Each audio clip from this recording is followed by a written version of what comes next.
جی السلام علیکم جی امید ہے آپ سب خیریت سے ہیں۔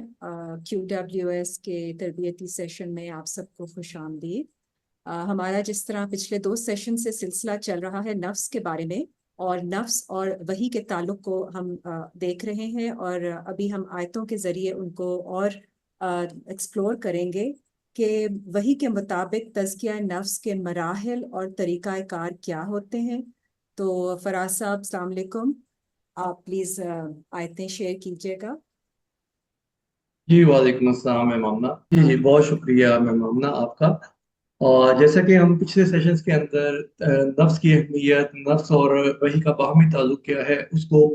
پیش کرتے آ رہے ہیں، تو ابھی جو لاسٹ سیشنز ہیں ان کا تھوڑا سا خلاصہ بھی پیش کروں گا۔ اور آج کا جو ہمارا موضوع ہے وحی کے مطابق تزکیہ نفس کے مراحل اور اس کا طریقہ کار کیا ہوگا، تاکہ یہ اب ہمارا ایکشن پلان ہوگا کہ قرآن کریم ہمیں کیا ہدایات دے رہا ہے۔ قرآن کریم ہمیں یہ تو بتا رہا ہے کہ تزکیہ نفس ہماری زندگیوں کا مقصد ہے یا ہماری زندگی کی کامیابی ہے، اور اس کا طریقہ کار قرآن آیات کے اندر پیش ہو رہا ہے۔ تو اس سے پہلے کہ ہم آگے بڑھیں، جو پچھلے سیشنز ہیں اس کا مختصر سا خلاصہ میں پیش کر رہا ہوں کہ انسان کو اس کی نفسیات کا مکمل علم صرف وحی سے مل سکتا ہے، کیونکہ سائنس جو ہے اس نہج تک نہیں جا رہی، وہ صرف مادیت کے اوپر کھڑی ہے، اور اسی لیے ہمارے ہاں نفسیاتی پرابلمس کا علاج ابھی تک کوئی متعین نہیں کیا جا پا رہا، سوائے میڈیکیشن کے جس میں انسانوں کو سلا دیا جاتا ہے یا ان کے نروس سسٹم کو سلو ڈاؤن کر دیا جاتا ہے تاکہ وہ اتنا زیادہ ان چیزوں کے بارے میں سوچ نہ سکیں۔ جبکہ جب ہم قرآن سے جڑتے ہیں یا وحی سے جڑتے ہیں تو ہمیں پتہ چلتا ہے کہ اللہ تعالیٰ نفسیات کا مکمل علم وحی کے ذریعے دے رہا ہے، اور اسی لیے ہر نبی اور ہر رسول جو جتنے بھی آئے ہیں ان کا جو بنیادی مقصد تھا کہ انسانوں کی نفسیات کا تزکیہ کیا جائے، جس سے کیا ہوتا ہے کہ انسان جو بے مقصد زندگی گزار رہا ہے، انسان جو مال و دولت جمع کرنے کے لیے محنت کرتا ہے، شہرت حاصل کرنے کے لیے محنت کرتا ہے، طاقت کے حصول کے لیے محنت کرتا ہے، جنگ و جدل کرتا ہے، اس سے اسے نکال کے ایک با مقصد زندگی کی طرف لے کر آیا جائے، جس میں انسانی معاملات میں خیر پیدا کی جا سکے، انسانوں کو محتاجی اور محکومی سے بچایا جا سکے، اور ہر انسان کو اس کی آزادی بھی ملے، اور اس کو درپیش محتاجیوں کا بھی خاتمہ کیا جا سکے، جس سے کیا ہوگا کہ ہر انسان تسخیر کائنات میں اپنا ایک رول پلے کرنے کے قابل ہوگا، اور اس کو کسی انسان کی محتاجی یا غلامی سے بچ کسی انسان کی غلامی یا محتاجی میں بھی نہیں جانا پڑے گا، اور وہ اپنی زندگی کو اور اس کائنات کو آگے کی طرف لے کے جاتا رہے گا۔ دوسری طرف جب ہم دیکھتے ہیں کہ جو لوگ وہی پہ ایمان نہیں رکھتے، وہ انسانی نفسیات کا علم سمجھ نہیں سکتے، اور اس سے کیا ہوتا ہے کہ وہ اپنی نفسیات کو بھی اپنی خواہشات کے تابع کر لیتے ہیں، جیسے ہم نے پہلے بھی بات کی کہ وہ یا تو مال و دولت کے حصول کے پیچھے سے زندگی گزارتے ہیں، شہرت کے حصول کے لیے زندگی گزارتے ہیں، یا طاقت کے حصول کے لیے زندگی گزارتے ہیں، اور اس سے کیا ہوتا ہے کہ وہ دوسرے انسانوں کو اپنا محکوم رکھنے میں اپنی بالادستی سمجھتے ہیں، اپنا فخر سمجھتے ہیں، دوسروں کو محتاج رکھنے میں اپنا فخر سمجھتے ہیں۔ تو اس سے کیا ہوتا ہے کہ وہ اپنی نفسیات کو بھی تباہ کرتے ہیں، اور دوسرے انسانوں کی بھی مادی اور نفسیاتی جو زندگی ہے اس کا نقصان کرتے جاتے ہیں، اور اس میں وہ جاننے میں بھی کرتے ہیں اور انجانے میں بھی کر رہے ہوتے ہیں۔ تو تیسری جو چیز ہم نے دیکھی تھی کہ نفس بنیادی طور پر انسان کا غیر مادی وجود ہوتا ہے، جو انسان کے مادی وجود یعنی جسم اور اس کی جسمانی صحت پر بہت گہرا اثر رکھتا ہے، اور اگر ہم نفس کی درست پرورش نہیں کرتے تو ایسی صورت میں ایک انسان مادی طور پر، جسمانی طور پر صحت مند بھی نظر آئے گا، معلومات کا حامل بھی نظر آئے گا، لیکن وہ آہستہ آہستہ نفسیاتی مریض بن کر اپنی جسمانی زندگی، اپنی جسمانی صحت اور اپنی مادی زندگی کو بری طرح متاثر کرنا شروع کر دیتا ہے، اور اس کا اثر پھر اس کے اہل و عیال میں بھی دیکھنے کو ملتا ہے، اس کے حلقہ احباب تک بھی اس کا اثرات جاتے ہیں، اس کے اثرات جاتے ہیں۔ اسی لیے ہم دیکھتے ہیں کہ وحی کی تعلیم کے اندر اللہ تعالیٰ نے سب سے جو بنیادی تعلیم ہے وہ جو نبی کو تعلیم پیش کی، نبی کو جو وحی پیش کی گئی، اس کے اندر تزکیہ نفس کو ایک بنیادی ایلیمنٹ کے طور پر شامل کیا گیا، اور تزکیہ نفس کو جو ہے انسان کی کامیابی قرار دیا گیا۔ اور دوسری طرف ہم دیکھتے ہیں کہ تزکیہ نفس جو ہے اس کو تقوی کے ساتھ جوڑ دیا گیا کہ انسان تقوی اختیار کرے، یعنی ایسی شیلڈ اپنے گرد پہ قائم کر لے، یا اپنے آپ کو ایسے حصار کے اندر لے آئے، تعلیمات ایسی اپنے ارد گرد ان کو پیوست کر دے، ان میں اپنے آپ کو پرو دے کہ اس کے اوپر برائی کا اثر نہ ہو سکے، وہ خود بھی برائی سے محفوظ رہ سکے، اور دوسروں کی برائی بھی اس کو متاثر نہ کر سکے یا اس پہ اثر انداز نہ ہو سکے. تو جب انسان اس سٹیج پہ آ جاتا ہے تو اس کو ہم تقویٰ کہتے ہیں. اور تقویٰ اور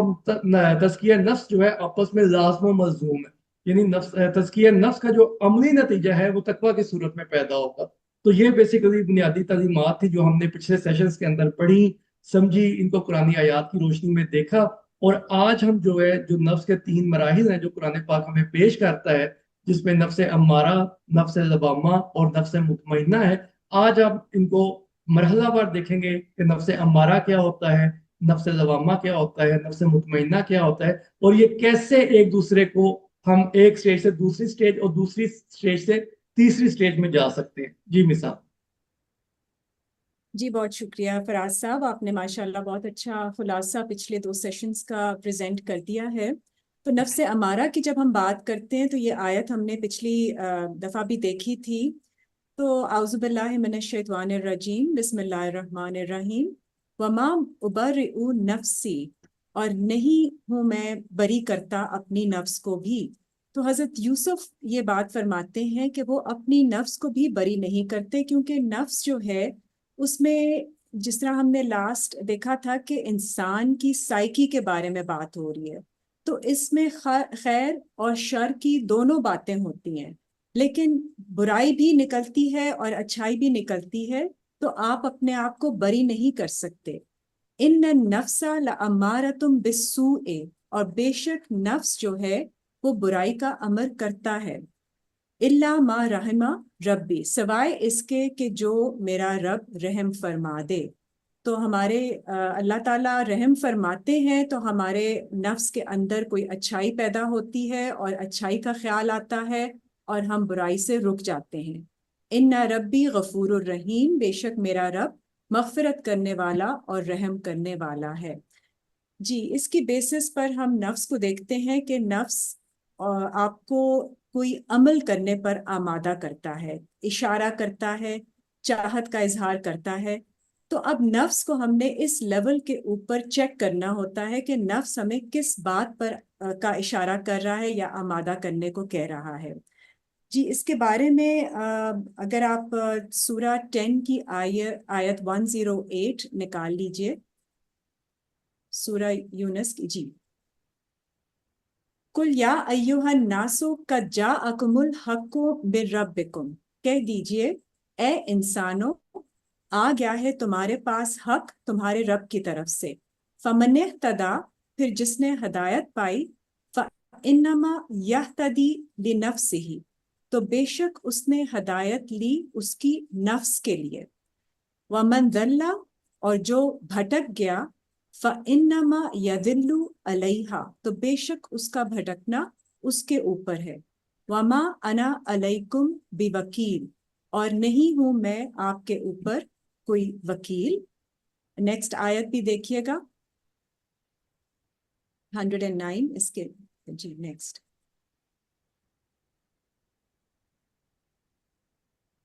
وَاتَّبِعْ مَا یوحیٰ الیک, اور اتباع کریں اس کی جو وحی کی جاتی ہے آپ کی طرف. وَاصْبِرْ حَتَّى يَحْكُمَ اللَّهُ, اور صبر کریں جب تک اللہ کا حکم آ جائے. وَهُوَ خَيْرُ الْحَاكِمِينَ, اور وہ سب سے بہتر حاکم ہے, حاکمین میں سے سب سے بہتر ہے. تو یہاں ہمیں 2 چیزوں کے بارے میں پتہ چلتا ہے.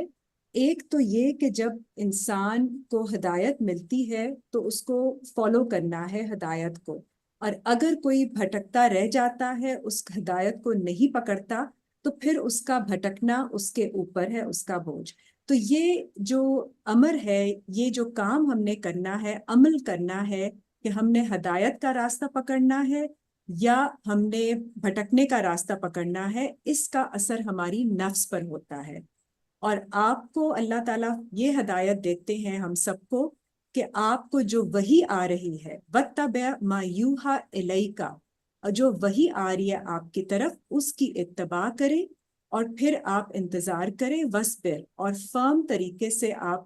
مضبوطی سے ٹکے رہیں جب تک کہ اللہ اپنا حکم بھیجیں.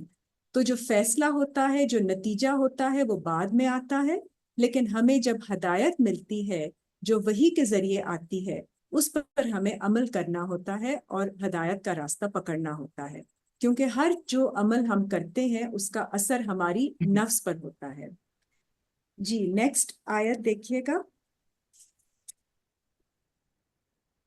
جو 34 کی 50 ہے جی، ہاں جی یہ 14 کی 22۔ وَقَالَ الشَّيْطَانُ لَمَّا قُضِيَ الْأَمْرُ، اور کہا شیطان نے جب فیصلہ اس کا پورا ہو گیا اس امر کا، ان اللہ وعدکم وعد الحق، کہ بے شک اللہ کا وعدہ جو آپ کے ساتھ ہے وہ سچا وعدہ ہے، وَوَعَدتُکم فَأَخْلَفْتُکم، اور جو شیطان کرتا ہے جو میں نے تم سے وعدہ کیا ہے وہ میں نے تم سے جھوٹا کیا، اس کی میں خلاف ورزی کرتا ہوں۔ وَمَا كَانَ لِيَ عَلَيْكُم مِّن سُلْطَانٍ، اور نہیں ہے میرے لیے کہ میں آپ کے اوپر کوئی سلطان، کوئی اتھارٹی رکھوں، إِلَّا أَن دَعَوْتُكُمْ، سوائے اس کے کہ میں آپ کو دعوت دیتا ہوں، فَاسْتَجَبْتُمْ لِي، اور پھر آپ مجھے جواب دیتے ہیں۔ تو شیطان کا وعدہ وہ خود کہہ رہا ہے اس آیت میں کہ اس کا وعدہ جھوٹا ہے، وہ وعدے کی خلاف ورزی کرتا ہے، صرف اللہ کا وعدہ سچا ہوتا ہے، اور وہ صرف ہمیں بلاتا ہے اپنی طرف، اور جب ہم اس کے بلانے کو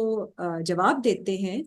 فَلَا تَلُومُونِي وَلُومُوا أَنفُسَكُمْ، پھر نہیں تم ملامت کرو مجھے، ملامت کرو تم اپنی نفس کو۔ تو یہاں پہ وہ لوامہ والا لفظ آ گیا ہے، جو ہم دیکھتے ہیں کہ جو نفس ہمیں لوامہ کرتی ہے، تلومونی ولوموا انفسکم، کہ ہم اپنے آپ کو پھر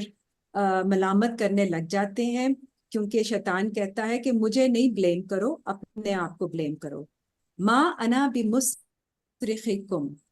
میں نہیں ہوں آپ کی فریاد کو سننے والا، وما انتم بمصرخی، اور نہ ہی آپ ہیں کہ آپ میری فریاد کو سنیں گے، میرے رونے کو۔ انی کفرت بما اشرکتمون من قبل، بے شک میں نے نہ بے شک اس سے پہلے آپ نے مجھے شریک ٹھہرا دیا تھا اللہ کے ساتھ، ان الظالمین لہم عذاب علیم، اور بے شک جو ظلم کرنے والے لوگ ہیں ان کے لیے عذاب ہے دردناک۔ تو یہاں سے ہمیں نفس کے بارے میں پھر سے پتہ چلتا ہے کہ شیطان ہمیں اکساتا ہے، جس طرح ہم نے لاسٹ ٹائم بھی دیکھا، وسوسے ڈالتا ہے اور ہمیں پھسلاتا ہے، جس طرح حضرت آدم کو بھی اس نے پھسلایا اور غلط باتوں پہ اکسایا، تو یہی غلط کام کرنے پر تو شیطان جب اس قسم کا ہمیں کہتا ہے کہ اس کا وعدہ جھوٹا ہے اور اللہ کا وعدہ سچا ہے، تو وہ اپنے آپ کو بری کر لیتا ہے اور آپ کو کہتا ہے کہ اب آپ ملامت اپنے آپ کو کریں،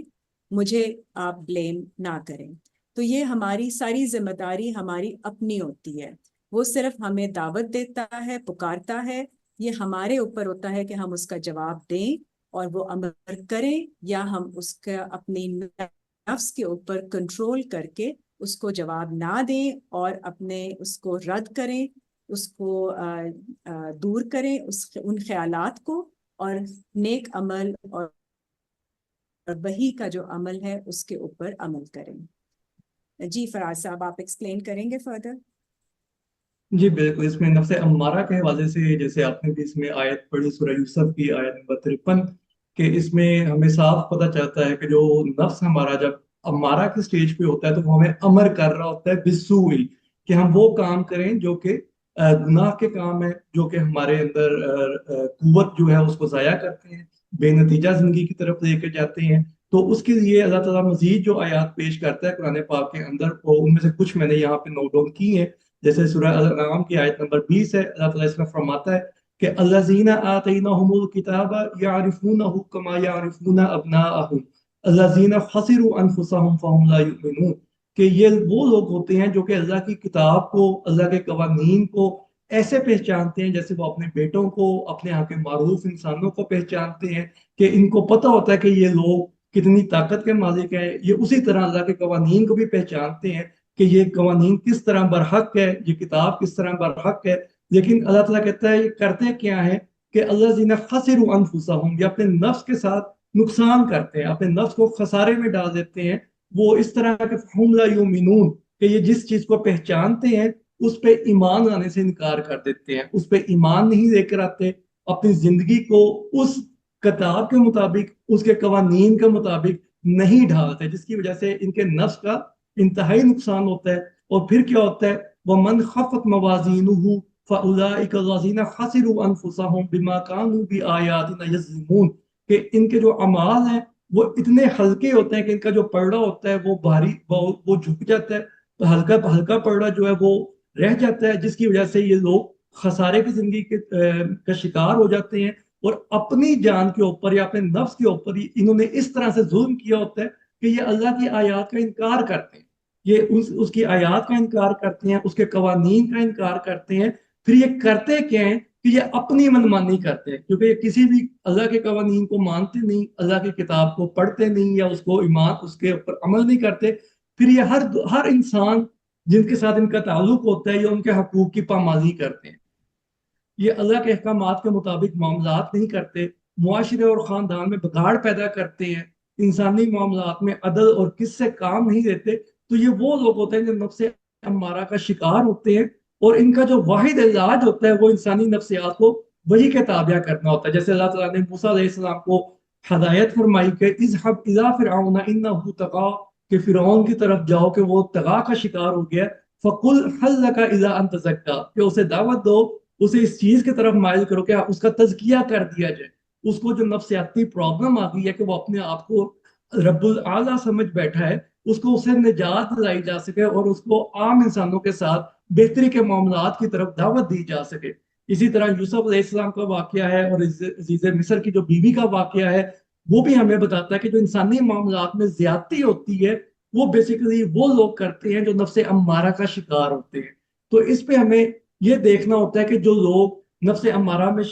مبتلا ہوتے ہیں وہ بیسیکلی وہ لوگ ہوتے ہیں جو اللہ کے قوانین سے انکار کرتے ہیں، وہ مال و دولت کے حرص کا شکار ہوتے ہیں، وہ ہوس کا شکار ہوتے ہیں، وہ شہرت اور طاقت کے حصول کے خواہش مند ہوتے ہیں کہ ہم کسی طرح سے دوسرے انسانوں کے اوپر اپنی حاکمیت کو قائم کریں، کسی طرح سے دوسرے انسانوں کے اوپر اپنی منمانی کر سکیں اور وہی کے نظام سے ہٹ جائیں۔ تو اسی لیے جب ہم دیکھیں گے کہ دنیا میں جتنے بھی معاشرے جو غیر وحی کے نظام پہ چل رہے ہیں، ان کے ہاں جو بیوروکریٹس ہیں، جو سرکاری ملازمین زیادہ تر ہوتے ہیں، جو سیاست دان ہوتے ہیں، یا جو بھی لوگ اس نظام کو چلانے والے ہوتے ہیں، ان کی اکثریت نفس امارہ کا شکار ہو جاتی ہے۔ ہمارے یہاں بھی آپ دیکھیں گے تو بہت سارے بیوروکریٹس، بہت سارے سرکاری ملازمین انہی منفیت کا شکار ہو جاتے ہیں، وہ لوگوں پہ ظلم و ستم کے اتنے عادی ہو جاتے ہیں کہ انہیں وہ برائی لینا ختم ہو جاتی ہے۔ تو اس لیے اللہ تعالیٰ فرماتا ہے کہ جب ان لوگوں سے مخاطب ہو تو ان کو یہ باتیں سنانی چاہیے کہ اللہ تعالیٰ فرماتا ہے کہ ان سے کہہ دو کہ ہم تو اللہ کی عبادت کرتے ہیں مخلص ہو کر اور خالص ہو کر، کہ اس کے دین کے مطابق اپنی زندگی گزارتے ہیں۔ جبکہ یہ لوگ کیا کرتے ہیں، فَاعْبُدُوا مَا شِئْتُم مِّن دُونِهِ، یہ لوگ وہ کرتے ہیں جس کو انہوں نے اپنے لیے صحیح سمجھا ہوتا ہے، جس کی یہ عبادت کرتے ہیں، جن چیزوں کو یہ عبودیت، جن قوانین کی عبودیت میں آ جاتے ہیں، یہ وہ عمل کرتے رہتے ہیں۔ اس کا نتیجہ کیا ہوتا ہے، قُلْ إِنَّ الْخَاسِرِينَ الَّذِينَ خَسِرُوا أَنفُسَهُمْ، کہ اللہ تعالیٰ کہتا ہے کہ ان لوگوں کو بتا دو کہ انہوں نے اپنے لیے خسارہ کر لیا، اور سب سے بڑا خسارہ انہوں نے یہ کیا کہ انہوں نے اپنے نفس کو نقصان پہنچا دیا۔ وہ اہلیہم، اور ان کے ساتھ جو جڑے ہوئے لوگ ہیں ان کے لیے بھی انہوں نے نقصان پیدا کر دیا یوم القیامہ۔ یہ اس کا نتیجہ دیکھیں گے، اللہ ذالک هو الخسران المبین، کہ انہوں نے کس طرح ایک خسران مبین کو اپنے اوپر مسلط کر دیا ہے اپنی اس روش کے ساتھ کہ اللہ کے قوانین کو نہیں مانتے اور انسانی معاملات کے اندر بے خوف ہو کے یہ زیادتی کرتے ہیں، بے خوف ہو کے یہ ظلم کرتے ہیں، اور اللہ کی وحی سے انکار کا نتیجہ کیا نکلتا ہے کہ یہ نفسیاتی مسائل کا شکار ہو جاتے ہیں۔ پھر ان میں ایک کیٹیگری ان لوگوں کی آتی ہے جو یہ کہتے ہیں کہ وَلَا تَكُونُوا كَالَّذِينَ نَسُوا اللَّهَ فَأَنسَاهُمْ أَنفُسَهُمْ، کہ جو اللہ کو بھول جاتے ہیں، جو اللہ کا انکار کر دیتے ہیں، الحاد کا شکار ہو جاتے ہیں، تو اللہ تعالیٰ کہتا ہے کہ یہ اپنے نفس کو بھلا دیتے ہیں۔ اولئک هم الفاسقون، تو ہوتا کیا ہے کہ پھر یہ معاشرے کے اندر فسق کرنے والے بن جاتے ہیں، یہ معاشرے کے اندر انتشار پیدا کرنے والے بن جاتے ہیں۔ یہ لوگوں کے ساتھ جو حدود اللہ تعالیٰ متعین کرتا ہے، کہ وہ جیسے سورۃ طلاق کی پہلی آیت میں آیا ہے، وَمَن يَتَعَدَّ حُدُودَ اللَّهِ فَقَدْ ظَلَمَ نَفْسَهُ، کہ جو لوگ اللہ کی حدود سے آگے بڑھ جاتے ہیں، اور اللہ تعالیٰ بتاتا ہے کہ اپنی جانوں پہ ظلم کر رہے ہیں، اپنے نفس کے اوپر یہ ظلم کرتے آ رہے ہیں۔ تو بیسیکلی ہمیں پچھلی سیشنز میں بھی ہم نے یہ دیکھا کہ ہمیں ان لوگوں سے جھگڑنے کی ضرورت نہیں ہے، کیونکہ یہ لوگ اپنے نفس کو تباہ کر رہے ہیں. ہمیں ان کے ساتھ ان کو دعوت دینی چاہیے کہ یہ اللہ کے اصولوں کے اوپر آئیں، اللہ کی کتاب کی طرف آئیں، اللہ کے قوانین کی طرف آئیں، جس سے ان کا تزکیہ کیا جائے. ہمیں ان سے جھگڑنے کی اور ان سے بحث مباحثوں میں جانے کی ضرورت نہیں، ہمیں ان پہ تنقید کرنے کی ضرورت نہیں، بلکہ ان کے ساتھ ہمدردی کرنے کی ضرورت ہے کہ ان کو اللہ تعالیٰ نے جیسے فرعون کو بتایا کہ بھی تم جو کر رہے ہو وہ غلط ہے، اور موسیٰ جو تمہیں بتا رہا ہے کہ وہ تزکیہ نفس تمہارا کر سکتا ہے، اگر تم مانو گے تو اس میں تمہاری بہتری ہے، اگر تم اسے نہیں مانو گے تو موسیٰ علیہ السلام اس کو چھوڑ کے اپنا راستہ لے کے نکل گئے. انہوں نے اپنے لوگوں کو سمیٹا جو لوگ اس چیز پہ ایمان لے کر آئے تھے، ان کے ساتھ نکل کے انہوں نے اپنی ایک نئی روش، اپنی ایک نئی زندگی کا آغاز کیا. اور جو لوگ یہ نہیں کرتے، اللہ تعالیٰ فرماتا ہے کہ ان کی زندگی وہاں ختم ہو جائے گی. اور جو لوگ اس کو سمجھ لیتے ہیں وہ اس سے اگلی کیفیت میں آ جاتے ہیں، جیسے آپ نے بھی بیان کیا ہے اس آیت کے اندر کہ وہ نفس لوامہ کی کیفیت میں آ جاتے ہیں، جس میں صحیح اور غلط کی پہچان مل جاتی ہے. اب جب صحیح اور غلط کی پہچان مل جاتی ہے تو انسان کے پاس کئی راستے کھل جاتے ہیں. ایک راستہ اس پہ یہ ہوتا ہے کہ وہ اس کا انکار کر دے، یعنی وہ کفر کر دے. دوسرا راستہ یہ ہوتا ہے کہ وہ صحیح کے ساتھ بھی چلے اور غلط کے ساتھ بھی چلے، یعنی وہ منافقت کی طرف چلا جاتا ہے. تو ہمارے پاس آپشن ہے، ہم کفر کریں یا ہم منافق بن جائیں، نفاق کریں، یا تیسری کیٹیگری ہے کہ ہم مومن بن جائیں. مومن بن کے الگ روش اختیار کی جاتی ہے، کافر بن کے الگ روش اختیار کی جاتی ہے، جو کہ ہم یہاں پہ آیات کی صورت میں پیش کرنے جا رہا ہوں، جس میں پھر آپ بھی تھوڑا تبصرہ کیجئے گا. کہ اللہ تعالیٰ فرماتا ہے سورہ ابراہیم کی آیت نمبر 22 میں کہ جو ایسے لوگ ہوتے ہیں کہ جو صحیح اور غلط کے درمیان پھنس جاتے ہیں تو وہ اپنے اعمال کی جو الزامات ہوتے ہیں وہ دوسروں پہ ڈالنا شروع کر دیتے ہیں. جیسے یہ سورہ ابراہیم کی آیت نمبر 22 میں ابھی آپ نے بھی یہ پیش کی، فَلَا تُلُومُونِي وَلُومُوا أَنفُسَكُمْ، کہ وہ کہتے ہیں کہ جو اعمال ہم نے غلط کیے ہیں وہ ہم نے اپنی وجہ سے نہیں کیے بلکہ شیطانی حربوں کی وجہ سے کیے، یا لوگوں کے اکسانے پہ کیے، یا جو لوگ ہمیں بتاتے ہیں ہم نے اس کو سوچے نہیں کبھی اور ہم لوگ کرتے آ رہے ہیں، اور جب نتائج پیدا ہوتے ہیں تو ہم کہتے ہیں نہیں اس کا تو نتیجہ اس کی وجہ سے ہوا ہے کہ جو دوسرے لوگوں نے ہمیں اکسایا ہے. لیکن اللہ تعالیٰ کہتا ہے کہ ایسی بات نہیں، تم ان کو ملامت نہ کرو بلکہ اپنے آپ کو ملامت کرو، کیونکہ تم نے اپنے نفس کے اوپر ظلم کیا. اور ایک اور قسم ہے لوگوں کی جو حالات سے سمجھوتا کر کے جدوجہد ترک کر دیتے. اللہ تعالیٰ ان کے بارے میں فرماتا ہے سورہ نساء کے اندر، ان الذین توفاہم الملائکۃ ظالمی انفسہم قالوا فیما کنتم قالوا کنا مستضعفین فی الارض. تو اللہ تعالیٰ کہتا ہے کہ یہ وہ لوگ ہیں جو اپنے نفسوں پہ اس طرح سے ظلم کرتے ہیں کہ جب فرشتے ان کی جان لینے آتے ہیں، ان کو اس دنیا سے اٹھانے کے لیے آتے ہیں، تو ان سے پوچھتے ہیں تم نے اپنے ساتھ یہ کیوں کیا یا کیا کیا؟ تو وہ کہتے ہیں کہ ہم تو کمزور تھے، ہم اس زمین پہ کمزور تھے اور ہم اس کے علاوہ کچھ نہیں کر سکتے تھے. قالوا الم تکن ارض اللہ واسعۃ فتہاجروا فیہا. تو وہ کہیں گے کہ اللہ کی زمین کم تھی، اس کی وسعتوں میں کوئی کمی تھی، یا اس کی وسعت کا تمہیں علم نہیں تھا کہ تم ہجرت کر کے کہیں اور چلے جاتے. یعنی اپنی ذوق کو اپنے اوپر طاری کر لینا یہ بھی ایک غلط روش ہے. یہ بھی ہمارے لیے پاسبل نہیں ہے کہ ہم قرآن کو سمجھیں، ہم اللہ کی وحی کو سمجھیں اور پھر ہم یہ سوچ کے بیٹھ جائیں کہ ہم نے حالات سے سمجھوتا کر کے بیٹھ جانا ہے اور حالات میں بہتری کی کوئی گنجائش نہیں ہے کیونکہ ہم کمزور ہیں. یہ کمزوری کا کوئی عذر اللہ تعالیٰ کہتا ہے کہ دنیا میں نہیں رہتا. ہر انسان کو کوشش کرنی ہے. اور پھر ایسے بھی انسان اللہ تعالیٰ کہتا ہے کہ ہوتے ہیں جو اپنی طرف سے نیکی کر رہے ہیں لیکن ان کی نیکی کا کوئی فائدہ نہیں ہو رہا. تو ایسے لوگ اللہ تعالیٰ کہتا ہے کیا کرتے ہیں، سورہ نحل کی آیت نمبر 28 ہے، اللہ تعالیٰ فرماتا ہے کہ جب ان کی جان نکالنے کے لیے فرشتے آتے ہیں، ان کو وفات دینے کے لیے وہ آتے ہیں، تو انہوں نے بھی اپنے نفس کے اوپر ظلم کیا ہوتا ہے اور یہ اپنے دلائل کے طور پر پیش کرتے ہیں کہ ہم نے تو نیکی کا کام کیا ہے، ہم نے اپنی جانوں پہ ظلم نہیں کیا بلکہ نیکی کا کام کیا. تو اللہ تعالیٰ کہتا ہے کہ ایسی بات نہیں ہے، جو تم اعمال کرتے تھے ان کا علم ہمارے پاس موجود ہے.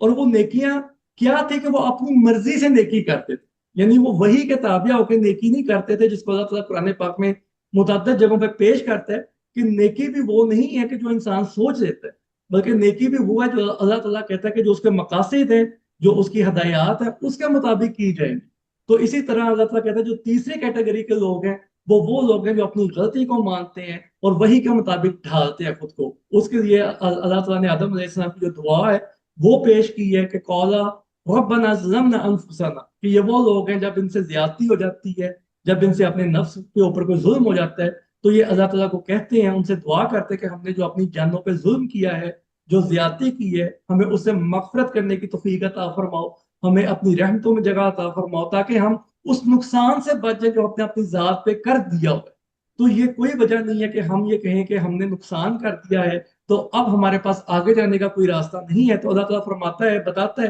کہ آگے جانے کے بہت سارے راستے ہیں۔ ہمارا ذوف بھی ہمارے لیے کوئی پریشانی نہیں ہے، کوئی کمزوری نہیں ہے، اور ہم نے اگر کوئی غلط کام کر دیا ہے تو اس کو ٹھیک کرنے کے بھی طریقہ کار موجود ہیں۔ لیکن ٹھیک کون کرے گا؟ جو مومن کے راستے پہ جانا چاہے گا، جو ایمان کے راستے پہ جانا چاہے گا، جو کفر کے راستے کو اپنائے گا، جو منافقت کے راستے کو اپنائے گا، وہ اپنے نفس کے اوپر ظلم کرتا جائے گا۔ لیکن جو ایمان کے راستے پہ جائے گا وہ اس نقصان کو سمجھے گا اور اس سے پیچھے ہٹ کے اللہ تعالیٰ سے دعا کرے گا کہ اب ہمیں وہ مغفرت عطا فرماؤ، وہ رحم عطا فرماؤ، وہ رحمت عطا فرماؤ جو قرآن کریم میں اللہ تعالیٰ فرماتا ہے کہ قرآن کو ہم نے شفا اور رحمت کے طور پر پیش کیا ہے۔ اب جو اس سے فائدہ اٹھائیں گے، جو رحمت العالمین کی سیرت سے فائدہ اٹھائیں گے، وہ مومن کی کیٹیگری میں شامل ہوتے جائیں گے۔ تو یہ نفس ضمامہ کی وہ کیفیت ہے جس پہ ہماری اکثریت وہاں پہ نظر آتی ہے ہمیں۔ بہت سارے لوگ جو قرآن سے جڑتے ہیں لیکن وہاں پہ آ کے ہم یا تو اپنے ذوف کو بہانہ کر لیتے ہیں یا اپنی مرضی کی نیکیاں کرنا شروع کر دیتے ہیں۔ تو وہ ساری سٹیجز سے ہمیں بچنا ہوگا۔ ہمیں اس سٹیج کی طرف جانا ہوگا جہاں پہ اللہ تعالیٰ فرماتا ہے کہ ہم اللہ کی مغفرت کے اندر آئیں، اللہ کی رحمت کے اندر آئیں اور وہ اعمال کریں جو قرآن کے تقاضوں کے عین مطابق ہو۔ تو پھر ہم اپنے جانوں پہ، اپنے نفس پہ جو ظلم کر چکے ہیں، اللہ تعالیٰ ہمیں اس سے بچا لے۔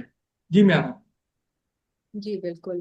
بالکل جی، ڈیفینیٹلی جس طرح آپ نے سارا ایکسپلین کیا ہے، نفس کا تعلق جو ہے عمل کرنے سے ہے، اور یہ چوز کرنا، سلیکٹ کرنا کہ کون سا عمل جو ہے وہ آپ کو صحیح راستے کی طرف لے کے جائے گا، یہ ذمہ داری ہماری خود کی بنتی ہے۔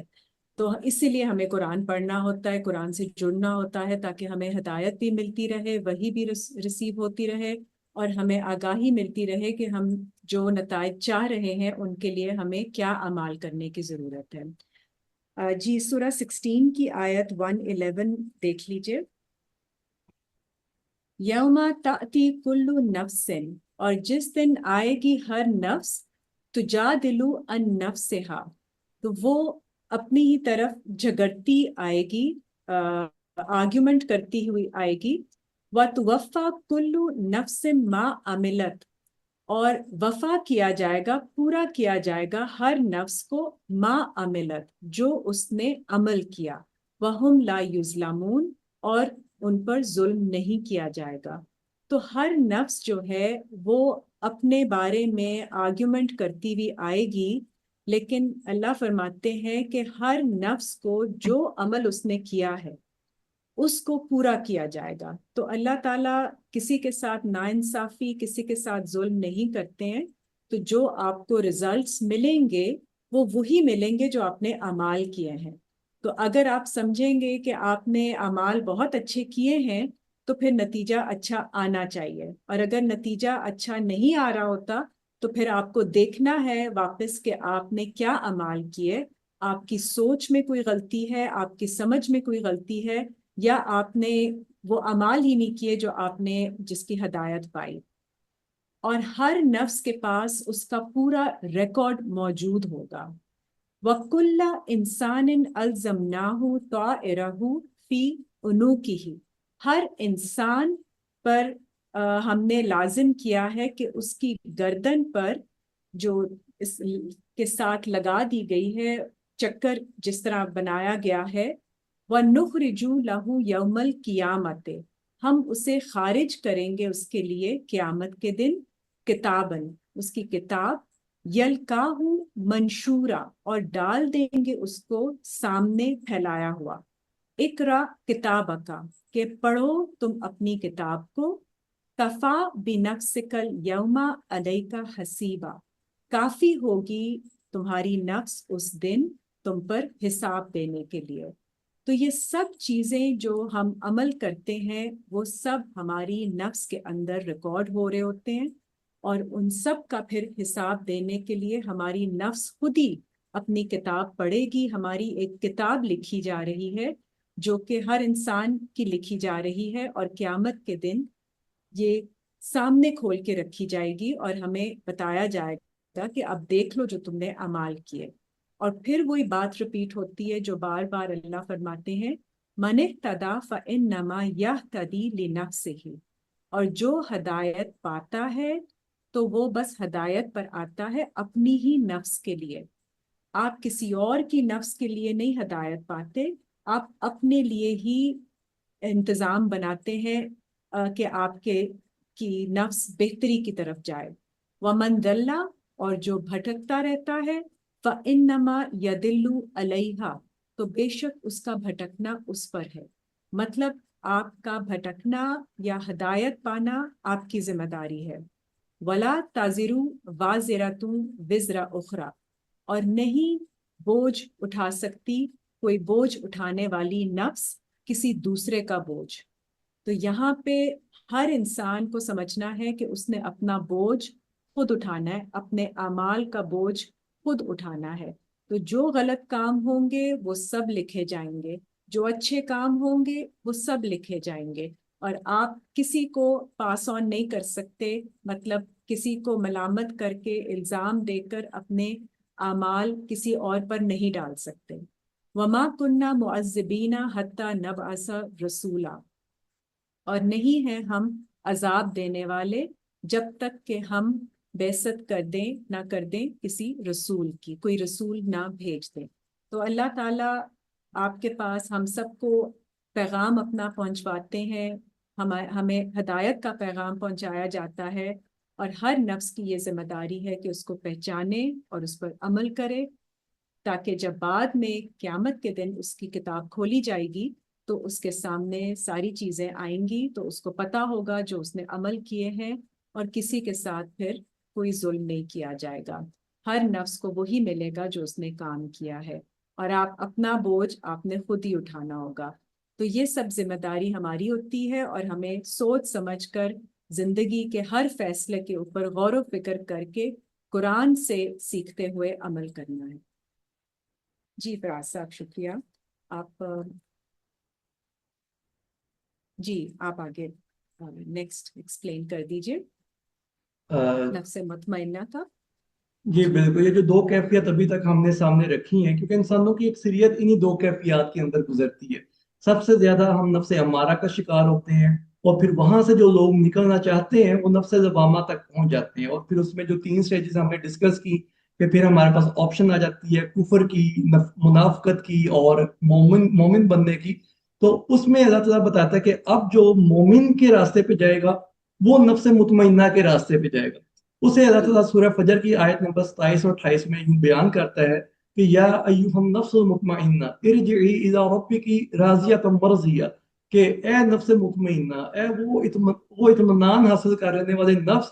جس کا کیا ہوگا. اللہ تعالیٰ کہتا ہے کہ اب اپنے رب کی طرف آؤ، اور اس حال میں آؤ کہ تم دونوں ایک دوسرے سے راضی ہو. اب راضی جو ہے یا رضا جو ہے اللہ کی، اس کو ہمیں سمجھنے کی اشد ضرورت ہوتی ہے کہ وہ یہ نہیں ہے کہ اللہ کا کوئی من پسند کام ہو گیا تو اللہ تعالیٰ راضی ہو گیا، بلکہ یہ چیز ہوتی ہے کہ جس کو ہم کہتے ہیں سنکرونائزیشن،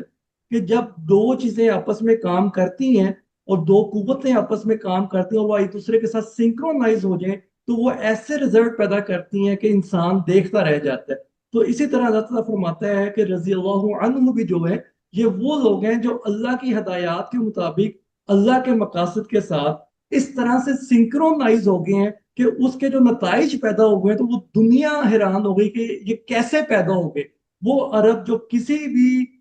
طرح سے قابل ذکر قوم نہیں تھی، انہوں نے کیسر و کسرا کو ختم کر دیا یا ان کی سیولائزیشن کو بدل دیا اور ایک نئی سیولائزیشن کا قیام کیا. وہ اسی طرح ممکن ہوا کہ جب ان لوگوں نے یہ سمجھ لیا کہ ہمیں نفس مطمئنہ کا سفر کرنا ہے اور اس کے لیے ہمیں کیا کرنا ہوگا کہ اللہ کے قوانین کے ساتھ اس طرح سے ہم آہنگ ہونا ہے کہ وہ نتائج پیدا ہوتے جائیں. تو جو معاشرہ ترتیب پاتا ہے، تشکیل پاتا ہے، بیسیکلی وہ ان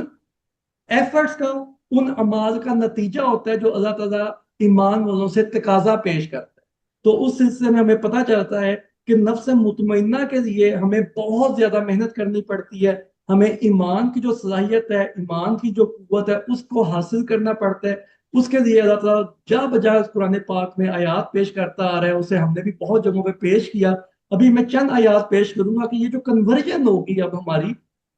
نفس امارہ سے نفس لوامہ میں جو ہم آ گئے ہیں صحیح اور غلط کی پہچان کے بعد، تو اب نفس لوامہ سے نفس مطمئنہ میں جانے کے لیے جو اصل چیز ہے وہ عمل ہے. اب ہماری تھیوری جو ہے وہ پیچھے پیچھے ہوگی، عمل آگے آگے ہوگا. تو اللہ تعالیٰ فرماتا ہے کہ اس کا نتیجہ کیا ہوتا ہے کہ سورہ نساء کی آیت نمبر 79 اللہ تعالیٰ فرماتا ہے ما اصابک من حسنۃ فمن اللہ، اور اللہ تعالیٰ کہتا ہے جو بھلائی پہنچتی ہے وہ اللہ کی طرف سے ہے، یہ ان لوگوں کا ہوتا ہے جو اللہ پہ ایمان رکھتے ہیں. اور جو برائی پہنچتی ہے یہ اس لیے پہنچتی ہے کہ تم نے اپنے نفس کے ذریعے یہ کمایا ہو. تو اللہ تعالیٰ ایمان والوں کو یہ ہدایات دے رہا ہے کہ اگر تم نے حسنات حاصل کرنی ہے تو تمہیں اللہ کی ہدایات کی طرف آنا ہوگا، اور اس کی ہدایات بذریعہ وہی ہمارے تک قرآن کریم کے اندر محفوظ ہو چکی ہوئی ہیں. لیکن اگر ہم ان کو فالو نہیں کریں گے تو اللہ تعالیٰ کہتا ہے کہ تمہیں برائی پہنچے گی، تمہیں سیئات پہنچیں گے، اور وہ تمہارے اپنے نفس کی کمائی ہوئی ہوگی چیز. تو اس لیے اگر ہم نے ایمان کے تقاضے کے اوپر عمل کرنا ہے، ہم نے مومن بننا ہے، تو ہمیں اللہ کے بتائے ہوئے طریقہ کار کو اپنانا ہوگا. نیکی بھی صرف وہ نیکی کاؤنٹ ہوگی، وہ عمل کاؤنٹ ہوگا نیکی کے اندر جو اللہ کے بتائے ہوئے طریقے کے مطابق ہوگا. اور اللہ تعالیٰ کہتا ہے کہ پھر یہ جو لوگ ہیں یہ کرتے کیا ہیں، یہ یجاہدون فی سبیل اللہ ولا یخافون لومۃ لائم، کہ یہ لوگ اللہ کی راہ میں جدوجہد کرتے ہیں. یعنی فی سبیل اللہ جو ہم نے پہلے بھی سنا سمجھا پڑھا ہے کہ سبیل وہ راستہ ہوتا ہے جو ہموار ہو جاتا ہے، یعنی اللہ کے مقاصد کی طرف جانے کے لیے وہ راستہ قائم کرتے ہیں جو بالکل ہموار ہوتا ہے، اور اس کے اوپر چلتے ہیں، اور دوسروں کی ملامت سے بالکل نہیں ڈرتے. دوسرے جو ان کے بارے میں سوچتے ہیں، ان کو برا بھلا کہتے ہیں، ان کے اوپر مذاق اڑاتے ہیں، ان کے اوپر ہنسی کرتے ہیں، وہ اسے بالکل نہیں گھبراتے، کیونکہ انہیں اپنا راستہ بالکل کلیئر نظر آ رہا ہوتا ہے، انہیں اپنے نفس میں بہتری بالکل کلیئر نظر آ رہی ہوتی ہے. وہ دوسروں سے بالکل مطمئن ہو جاتے ہیں، دوسروں کے خوف سے نکل آتے ہیں، دوسروں کے ڈر سے نکل آتے ہیں، اور بالکل وہ ایک سموتھ وے میں اللہ کی طرف جاتے ہیں. اور اللہ تعالیٰ کہتا ہے کہ وَأَمَّا مَنْ خَافَ مَقَامَ رَبِّهِ وَنَهَى النَّفْسَ عَنِ الْهَوَىٰ، کہ یہ وہ لوگ ہوتے ہیں جو اللہ کے سامنے کھڑے ہونے سے ڈرتے ہیں، کیونکہ انہیں پتہ ہوتا ہے کہ ہم نے جب اللہ کے آگے پیش ہونا ہے تو اس کا جو تقاضا ہے وہ یہی ہوگا کہ میں نے تمہیں یہ ہدایت دی، تم نے اس پہ عمل کیا یا نہیں کیا. تو کہتے ہیں کہ یہ وہ لوگ ہوتے ہیں وَنَهَى النَّفْسَ عَنِ الْهَوَىٰ، کہ یہ اپنے نفس کو اپنی منمانی کرنے سے روک دیتے ہیں، یہ اپنے نفس کو اپنی خواہشوں کا غلام بننے سے روک دیتے ہیں. پھر اس کا نتیجہ کیا ہوتا ہے فَإِنَّ الْجَنَّةَ هِيَ الْمَأْوَىٰ، کہ ان کو جنت مل جاتی ہے، یہ اس میں پناہ لے دیتے ہیں. اللہ تعالیٰ اس کو جنت میں ان کا ٹھکانہ بنا دیتا ہے. لیکن دوسرے لوگ جو اللہ تعالیٰ کہتا ہے وہ کیا کرتے ہیں کہ اللہ تعالیٰ کہتا ہے کہ أَرَأَيْتَ مَنِ اتَّخَذَ إِلَٰهَهُ هَوَاهُ، کیا تم نے ایسے شخص کو دیکھا ہے کہ جو اپنی خواہش کو اپنا الہ بنا بیٹھتا ہے. یعنی پہلے آیت میں پیش کیا گیا سورہ نازعات کی آیت میں کہ وہ اپنے نفس کو اپنی خواہشوں کے اوپر عمل کرنے سے روک دیتے ہیں، اور دوسرے لوگ جو ہیں وہ کیا کرتے ہیں جو اس کے اپوزٹ ہے، وہ اپنی خواہشات کے مطابق اپنے زندگی کے فیصلے کرتے ہیں، وہ اپنی خواہشات کو اپنا الہ بنا دیتے ہیں. تو اللہ تعالیٰ فرماتا ہے کہ ان لوگوں کی تم نگہبانی نہیں کر سکتے، کہ یہ تمہاری نگہبانی سے اب نکل گئی، ان کا معاملہ اللہ کے ساتھ چھوڑ دو. اور جو لوگ اب اپنی نفس کی خواہشات کے مطابق عمل نہیں کر رہے بلکہ اللہ کے قوانین کے مطابق عمل کر رہے ہیں، تو ان کی مثال اللہ تعالیٰ کہتا ہے ایسی ہے وَمَثَلُ الَّذِينَ يُنْفِقُونَ أَمْوَالَهُمْ، کہ وہ ان کی مثال یہ ہے کہ وہ اللہ کی راہ میں اپنے مال خرچ کرتے ہیں تاکہ ان کا حصول ہو جائے مرضات اللہ، کہ جو اللہ جن چیزوں سے راضی ہوتا ہے، جن مقاصد سے اللہ راضی ہوتا ہے، ان مقاصد کے لیے اپنا مال کھول کے رکھ دیتے ہیں. اس سے کیا ہوتا ہے وَتَثْبِيتًا مِنْ أَنفُسِهِمْ، ان کے نفس میں ثبات ہو جاتا ہے، ان کے نفس میں مثبت ہو جاتے ہیں، پوزیٹیوٹی بھی آ جاتی ہے اور سٹیبلٹی بھی آ جاتی ہے. یہ اپنے اندر استحکام پیدا کر لیتے ہیں، اپنی ذات کے اندر پوزیٹیوٹی پیدا کر لیتے ہیں، لیکن اس کے لیے انہیں اپنی مال خرچ کرنے پڑتے ہیں. اور اس کی مثال اللہ تعالیٰ کہتا ہے پھر آگے آیت جب کنٹینیو ہوتی ہے کہ اس کے نفس کو ثبات ملتا ہے، ان کو پوزیٹیوٹی ملتی ہے، اور ان کے جو باغ ہے اس کی مثال اس باغ کی طرح ہے کہ جس میں بارش کے ساتھ پھل ڈبل ہو جاتا ہے یا اس سے بھی زیادہ ہو جاتا ہے، اور اگر بارش نہ بھی ہو تو ان کے باغات کو سیراب کرنے کے لیے جو ہے وہ صبح کی جو دھوپ پھٹتی ہے وہی کافی ہے، جو شبنم گرتی ہے وہ بھی کافی ہے، ان کے باغات اتنے زرخیز ہوتے ہیں. تو اللہ تعالیٰ کہتا ہے کہ یہ لوگ اور کیا کرتے ہیں کہ یہ سورہ بقرہ کی وہی آیت کی کنٹینیوٹی آ رہی ہے 207 اور 208 کی. اب وَمِنَ النَّاسِ مَن يَشْتَرِي نَفْسَهُ ابْتِغَاءَ مَرْضَاتِ اللَّهِ، کہ یہ اپنے نفس کو اللہ کی مرضی کے ساتھ سودا کر لیتے ہیں، اس کے آگے بیچ دیتے ہیں. یعنی یہ جو بھی کام کرتے ہیں اللہ کے بتائے ہوئے طریقے کے مطابق کرتے ہیں، اللہ کی رضا کے ساتھ اپنے آپ کو سنکرونائز کر لیتے ہیں، ہم آہنگ کر لیتے ہیں. پھر اللہ تعالیٰ کیا کہتا ہے، پھر ان کے لیے میں کیا کرتا ہوں، ان کو کہتا ہوں کہ یا ایھا الذین آمنوا ادخلوا فی السلم کافۃ، کہ اب جو تم نے یہ سودا کیا ہے تو اس میں پورے کے پورے داخل ہو جاؤ. اس میں یہ نہ کرو کہ ایک جگہ اپنی مرضی کر لی، دو جگہ اللہ کی بات مان لی، بلکہ پورے کے پورے طور پر اللہ کے آگے سرنڈر کر دو، اس کے سلم میں آ جاؤ، اس کی سلامتی میں آ جاؤ. پھر کیا کرو، وَلَا تَتَّبِعُوا خُطُوَاتِ الشَّيْطَانِ، اور شیطان جو تمہیں عمل دکھا رہا ہے، خطائیں کرنے کو کہہ رہا ہے، اس کی اتباع نہ کرو، کیونکہ إِنَّهُ لَكُمْ عَدُوٌّ مُّبِينٌ، وہ تمہارا کھلا دشمن ہے، وہ تمہیں اس راستے سے بھٹکا دے گا. اور اس سے کیا ہوگا کہ تم اپنے نفس کا اوپر ظلم کر بیٹھو گے، جیسے آدم نے کیا. جیسے آدم نے شیطان کے بہکاوے میں آ کے ایک غلط چیز کی، ایک اللہ کے حکم کی حکم عدولی کی، تو اس نے اپنے نفس پہ ظلم کیا. تو اب تم اس ظلم سے بچو، اور اس کا جو بہترین طریقہ ہے وہ یہ ہے کہ تم جو لوگ اچھے کام کر رہے ہیں ان کے ساتھ جڑ کے ایک اجتماعی عمل میں آؤ. اور اس کے ساتھ کیا ہوگا کہ اللہ تعالیٰ کہتا ہے کہ وَادْخُلُوا فِی عِبَادِ، کہ اللہ تعالیٰ کہتا ہے کہ پھر اپنے بندوں کو وہ حکم دیتا ہے کہ جنت میں داخل ہو جاؤ، کہ جنت میں داخل ہو جاؤ. کہ یہ جنت حاصل کرنی ہے اگر دنیا اور آخرت کے اندر، تو اپنے نفس کو اس طرح سے تزکیہ کرنا ہوگا کہ ہم اپنی خواہشات سے دور ہو جائیں اور اللہ کی تعلیمات کے نزدیک ہو جائیں. تو یہ اللہ کا قرب ہوگا کہ ہم اللہ کی تعلیمات کے ذریعے اس کا قرب حاصل کریں، اس کی رضاعت میں آئیں، اور دیکھیں کہ اللہ کس طرح سے راضی ہوتا ہے. ہم اس چیزوں کے ساتھ ہم آہنگ ہوتے ہوئے اللہ کی رضا کے اندر اپنی رضا کو شامل کر لیں، تو ہم اس زندگی میں بھی کامیاب ہو جائیں گے اور اگلی زندگی میں بھی کامیاب ہو جائیں گے. اور یہ وہ طریقہ کار ہے کہ ہم نفس لوامہ اور نفس امارہ کی سٹیج سے بآسانی نفس مطمئنہ میں شامل ہو سکتے ہیں. اور یہی ہماری زندگی کا وہ نصب العین ہے جس کو ہم نے حاصل کر. جی مثال. بالکل جی، بہت شکریہ فراز صاحب. اب دو آیتیں اور دیکھ لیجئے گا، سورہ 64 کی 16. جی،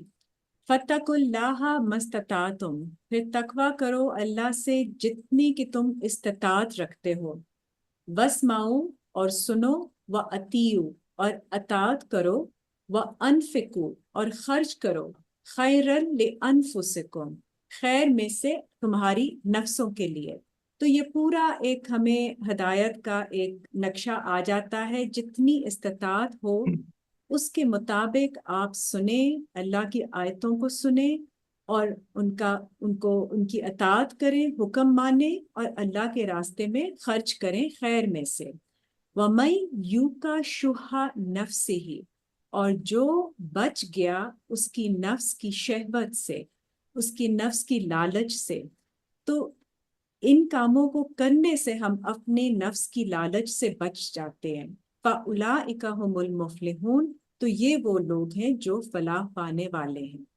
تو یہ ہمارے لیے یہاں پہ ہدایت آتی ہے، گائیڈنس آتی ہے، اور اس طرح سے ہم اپنی نفس کی شہوت سے اپنے آپ کو بچا سکتے ہیں اور تقویٰ کر سکتے ہیں.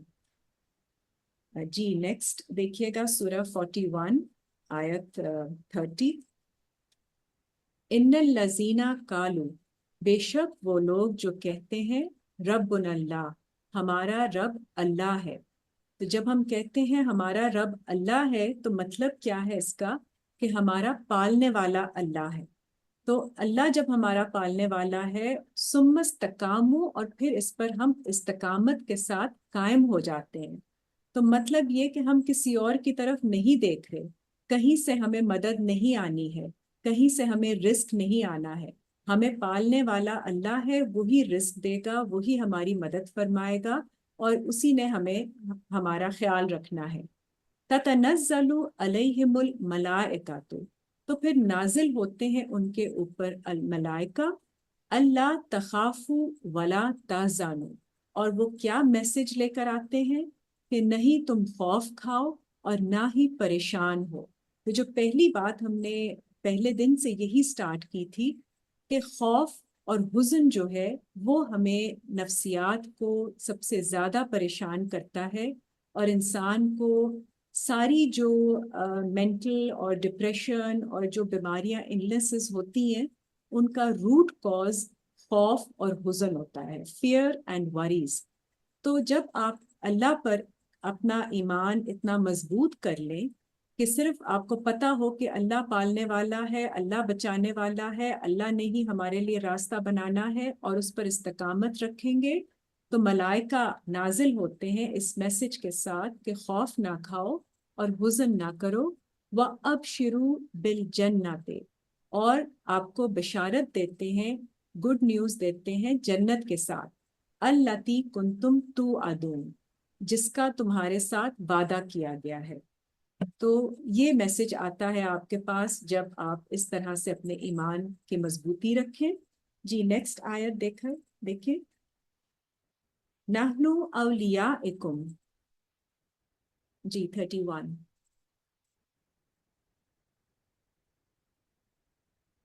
نحنو اولیاءکم فی الحیات الدنیا و فی الآخرہ، اور ہم ہی تمہارے ولی ہیں، پروٹیکٹرز ہیں دنیا کی زندگی میں اور آخرت میں، وَلَكُمْ فِيهَا مَا تَشْتَهِي أَنفُسُكُمْ، اور تمہارے لیے اس میں ہے جو کچھ چاہے گی، جو شہوت کرے گی تمہاری نفس۔ تو یہاں پہ آپ کو جب آپ اللہ کے بتائے ہوئے طریقے کے مطابق اپنی زندگی کو ڈھالتے ہیں تو جو آپ کی نفس ایکچولی چاہتی ہے وہ اس کو مل جاتا ہے۔ وَلَكُمْ فِيهَا مَا تَدَّعُونَ، اور اس میں تمہارے لیے وہ کچھ ہے جو بھی تم مانگو گے۔ نُزُلًا مِّن غَفُورٍ رَحِيمٍ، یہ نازل ہوگا اس کی طرف سے جو مغفرت کرنے والا اور رحم کرنے والا ہے۔ تو یہاں پہ اللہ تعالیٰ ہمیں بتاتے ہیں کہ ہماری نفس جو بھی چیزیں چاہ رہی ہوتی ہے، اچھی چیزیں، کیونکہ ہم نے اپنے آپ کو ڈھال لیا ہوتا ہے اللہ کے احکام کے مطابق، قرآن کی تعلیمات کے مطابق، اور اس کو جب کنٹرول میں کر لیا ہوتا ہے تو ہم پروٹیکٹ ہو جاتے ہیں، ہمارا تقوی ڈیولپ ہو جاتا ہے ان چیزوں کے اگینسٹ کہ ہم شہوت کریں کسی چیز کی جو غلط چیزیں ہیں۔ اور پھر اللہ تعالیٰ جب آپ کو ایسی سٹیٹ میں ڈالتے ہیں جس میں نہ حزن ہوتا ہے، نہ پریشانی ہوتی ہے، نہ کوئی خوف ہوتا ہے، تو پھر آپ کی نفس مطمئنہ کی، اطمینان کی حالت میں آ جاتی ہے، اور اس اطمینان میں آپ کو جو چاہیے ہوتا ہے وہ آپ کی ضرورت پوری ہو جاتی ہے، جو آپ مانگتے ہیں اللہ کی طرف سے نازل فرمایا جاتا ہے۔ تو اس سٹیٹ پہ آنے کے لیے ہمیں پہلے اپنی کریکشن کرنی ہوتی ہے، اصلاح کرنی ہوتی ہے، ایمان کی مضبوطی کے ساتھ، اور اعمال کے میں خیر بھیج کر، اچھائی کی طرف آ کر، یہ ہماری جو راستہ ہے یہ اس طرف استوار ہوتا ہے نفس مطمئنہ کی طرف۔ جی شکریہ فراز صاحب، آگے اس کو آپ کیری کر لیں۔ جی بہت شکریہ مس آمنہ، یہ تو ساری بات چیت تھی جو آج ہماری طرف سے تھی کہ نفس امارہ، نفس لوامہ، اور پھر اس کو نفس مطمئنہ میں کنورٹ کیسے کرنا ہے۔ تو یہی پتہ چلتا ہے کہ نفس مطمئنہ، اس میں اٹس آل اباؤٹ ایکشن، اس میں سارے عمل کی بات ہے، اور نفس لوامہ میں ہم صحیح اور غلط کی پہچان اور تھیوریٹیکل ساری چیزیں چل رہی ہوتی ہیں، اور اب جو نفس مطمئنہ ہے اس کا حصول صرف عمل کے ساتھ ممکن ہے۔ اب ہمیں بحث مباحثوں سے، ہمیں تنقید کی زندگی سے باہر نکل کے ایک عمل متعین کرنا ہے جو قرآن کے تقاضوں کے عین مطابق ہونا چاہیے،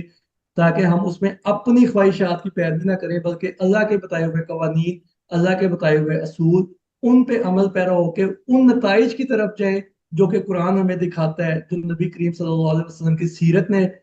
سیرت مبارکہ سے ہمیں نظر آتے ہیں، صحابہ کرام کی زندگیوں میں ہمیں نظر آتے ہیں۔ تو وہ نتائج صرف تب پیدا ہوں گے جب ہم ڈیڈیکیٹڈلی اپنا نفس مطمئنہ کا سفر کریں اور اس میں بلا خوف، بلا حزن کی سٹیج کو اچیو کریں۔ اس کے لیے اپنا جو مال و دولت ہے، اپنے جو وسائل ہیں، ان کو بھی کھلا رکھیں، اور ان میں آہستہ آہستہ بہتری کا سامان بھی پیدا کریں، اور ان میں آہستہ آہستہ اپنے لیے جو بہتری ہم لے رہے ہیں اس کو دوسروں کے ساتھ بھی شیئر کرنے کی طرف بڑھے۔ تو یہ ایک بہت بنیادی تقاضا ہے۔ اب جس سٹیج پہ ہم کھڑے ہیں، یہاں سے اب ہمارے لیے عمل کی دنیا کا آغاز ہو جاتا ہے۔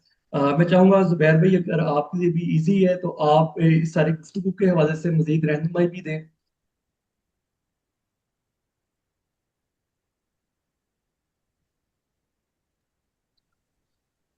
جی السلام علیکم ورحمۃ اللہ وبرکاتہ۔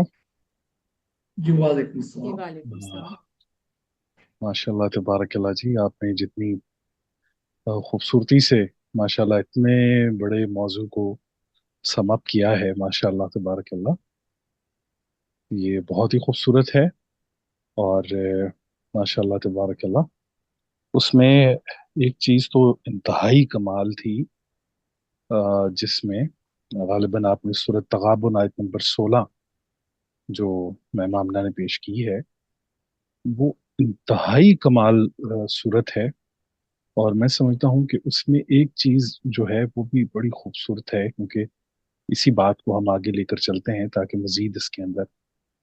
سوچنے اور سمجھنے کی توفیق اللہ کریم ہمیں عطا فرمائے۔ تو آپ یہ دیکھیے کہ اس سورۃ تغابن آیت نمبر 16 کے اندر کہ نفس کی اصلاح جو ہے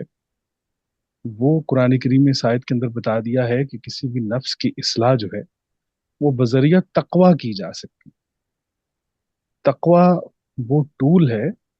کہ جس کے ذریعے آپ جو ہیں اس کو اس کی اصلاح ہو سکتی۔ اب یہ کمال دیکھیے، فَاتَّقُوا اللَّهَ مَا اسْتَطَعْتُمْ وَاسْمَعُوا وَأَطِيعُوا وَأَنفِقُوا خَيْرًا لِأَنفُسِكُمْ۔ تو پہلے الفاظ فَاتَّقُوا اللَّهَ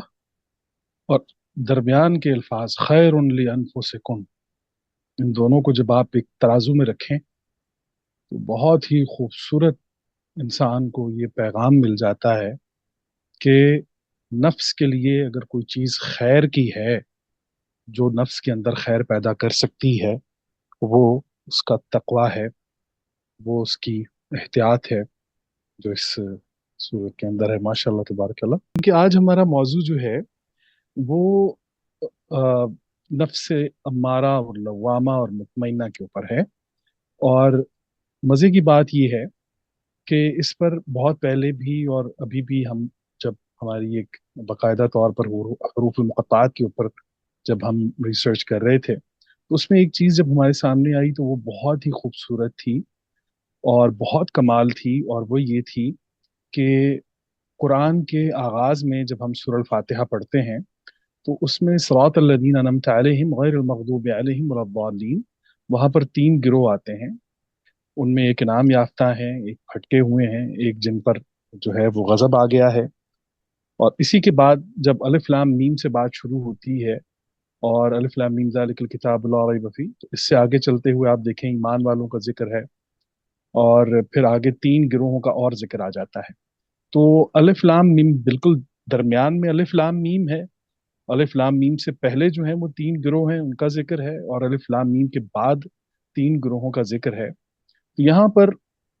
بہت تحقیق کے بعد ہم لوگ اس نتیجے پر پہنچے کہ بیسیکلی یہ کتاب جو ہے، جب اقرا کتاب اگر جو آج آپ نے بھی پڑھی ہے ماشاءاللہ، کہ آج اپنی کتاب پڑھو اور اپنے لیے خود کافی ہو جاؤ، تو اس چیز کو دیکھتے ہوئے جب ہم یہ دیکھتے ہیں کہ الف لام میم،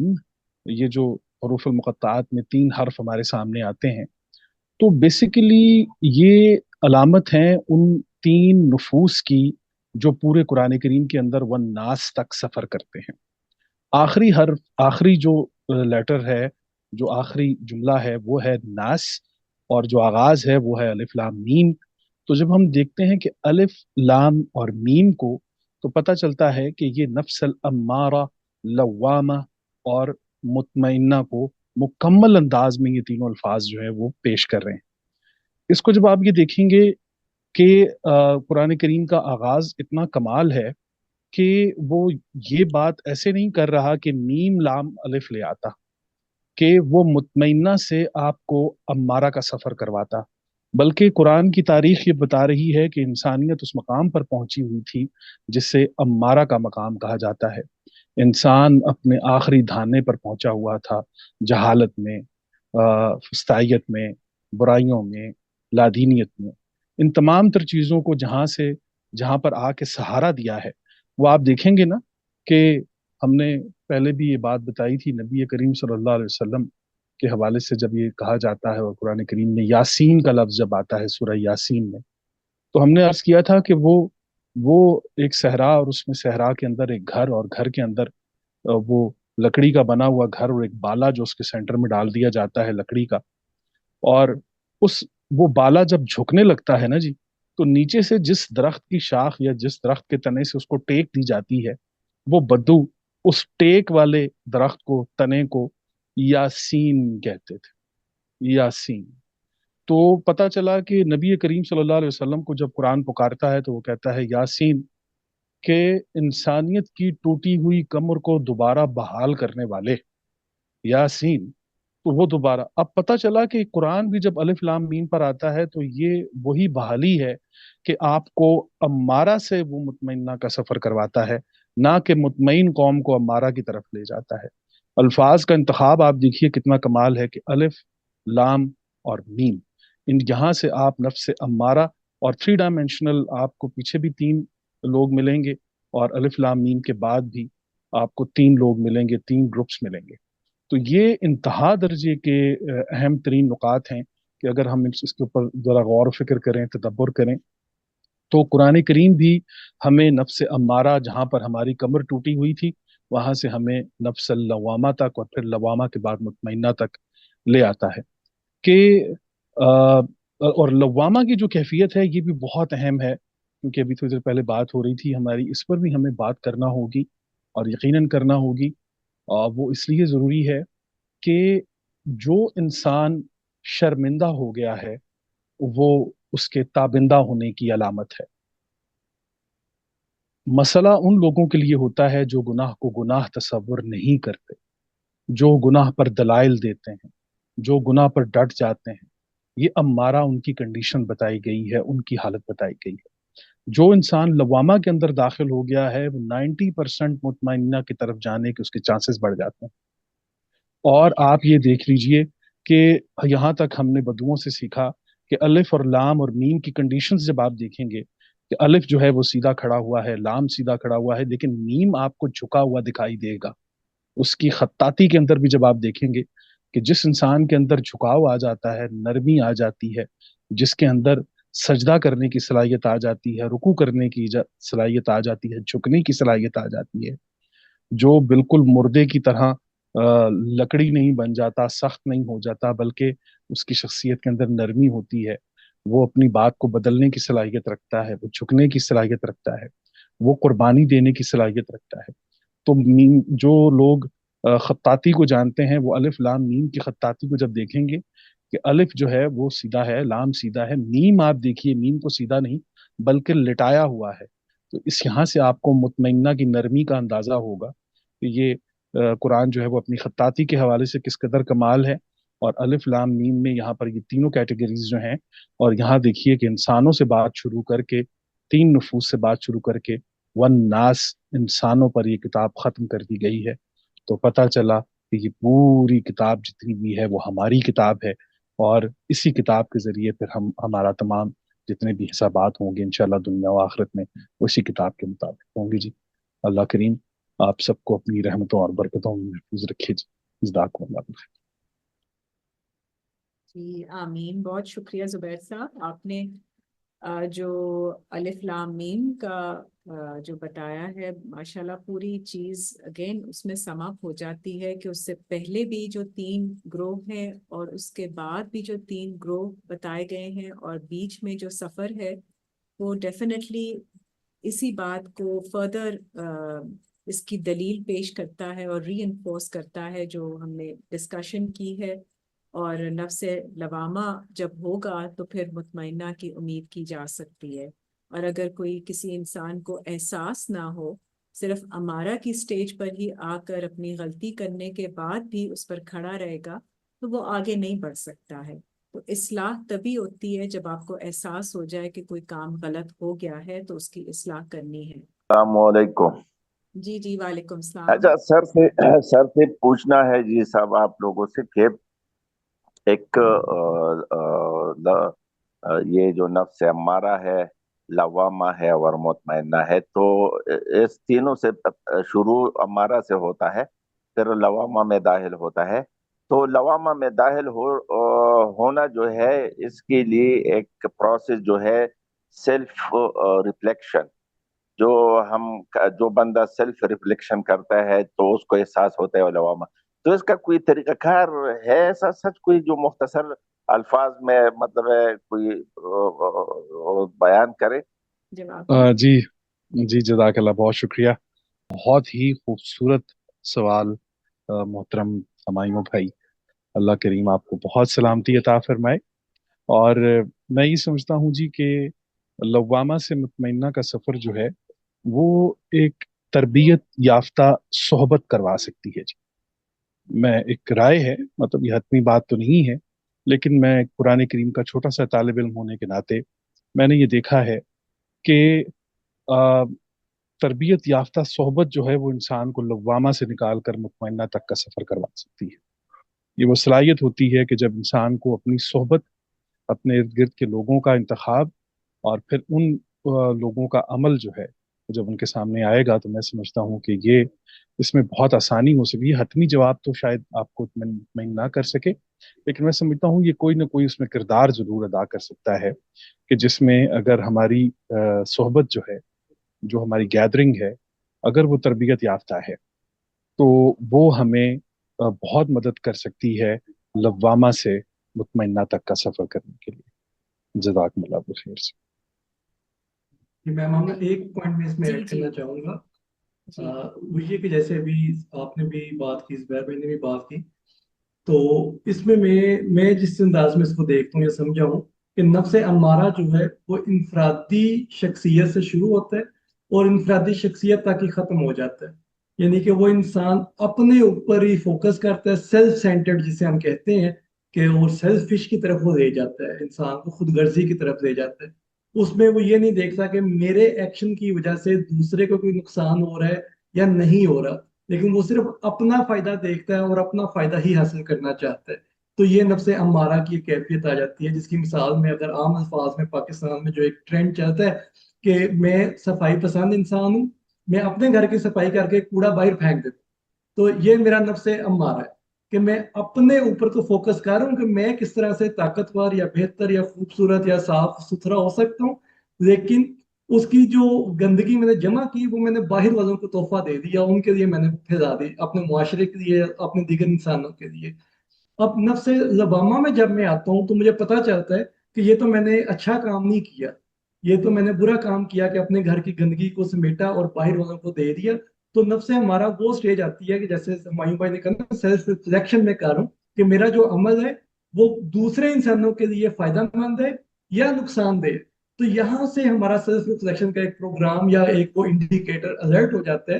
کہ میرا جو بھی عمل میں کر رہا ہوں، میں اپنے لیے جو اچھا عمل سوچ رہا ہوں وہ دوسرے انسانوں کے لیے اچھائی کا سبب بن رہا ہے یا برائی کا سبب بن رہا ہے. تو اس کے لیے پھر مجھے وہ تربیت حاصل کرنی ہے جو زبیر بھائی نے بھی بات کی کہ مجھے اس کے لیے تربیت حاصل کرنی ہے، اس کے لیے مجھے علم حاصل کرنا ہے کہ میرا جو اچھا عمل ہے وہ دوسرے انسانوں کے لیے کیسے اچھا عمل ثابت ہو سکتا ہے. تو پھر مجھے پتا چلا کہ نفس لوامہ میں پہنچ کے یہ میرا جو عمل ہے، اپنے گھر کا کوڑا باہر پھینک دینا، یہ غلط عمل ہے، تو یہ میرے اچھائی اور برائی کی تمیز ہو گئی. اب تیسرا عمل ہے نفس مطمئنہ. اب میں چاہتا ہوں کہ جیسے میں نے اپنے گھر کی صفائی کی، اب میرے پورے محلے کی صفائی بھی ویسے ہی ہو جائے. اس کے لیے مجھے ان افراد کی ضرورت پڑے گی جو اس سوچ کے حامل ہیں، جو اس کردار کے حامل ہیں، جو خود بھی صاف ستھرا رہنا پسند کرتے ہیں اور اپنے ماحول کو بھی صاف ستھرا رکھنا چاہتے ہیں. تو ان کے ساتھ مل کے پھر جب میں کام کروں گا تو نہ صرف میرا گھر صاف ہوگا بلکہ ہمارا محلہ بھی صاف ہو جائے گا. تو یہ ایک چیز ہے کہ ہمارا انفرادیت سے شروع ہو کے انفرادیت پہ ختم ہو جاتی ہے، اور نفس لوامہ اور نفس مطمئنہ ہمیں انفرادیت سے اجتماعیت کا سفر کرواتی ہیں اور ہمیں دوسرے لوگوں کے لیے بھی فائدہ مند بنانے کا سبب بنتی ہیں. تو یہ وہ ٹول ہے جو میں سمجھ رہا ہوں کہ اگر ہم اس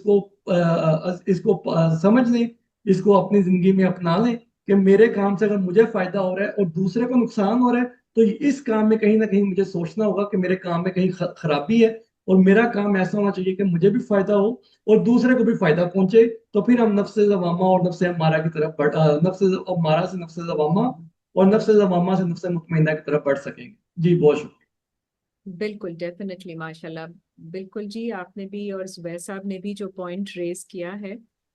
بالکل ایک صحبت کا اثر بہت امپورٹنٹ ہے آپ کو احساس دلانے کے لیے اور آپ کی کریکشن کے لیے، اور دوسرا یہ سوچ رکھنا کہ انفرادی سوچ سے نکل کر آپ اجتماعی کی طرف جب جاتے ہیں، دوسروں کا بھی سوچنے لگتے ہیں، تو پھر آپ کے اندر وہ جو سیلف ریفلیکشن صحیح طرح کی ہوتی ہے، آپ کو اپنے اعمال کے بارے میں آگاہی ہوتی ہے کہ وہ غلط ہیں یا صحیح ہیں. تو ریفرنس پوائنٹ بہت ضروری ہوتا ہے. جی بابر صاحب، آپ اپنا مائک انمیوٹ کر کے بات کر لیجئے.